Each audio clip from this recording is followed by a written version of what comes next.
All right, I'm not sure if this is crazy, but I'm making a boundary for myself. Look, today, home.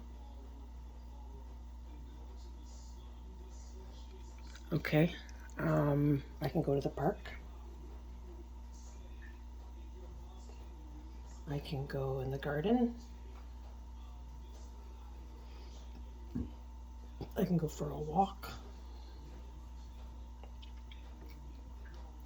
I can pick up my child at soccer.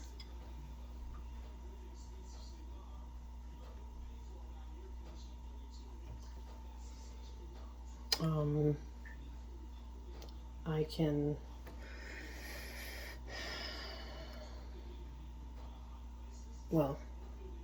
I can go on a bike ride.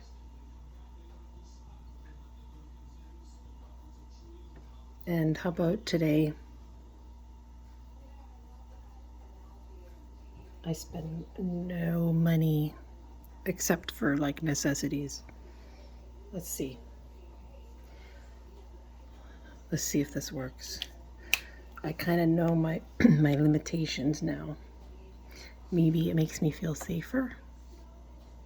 I don't know.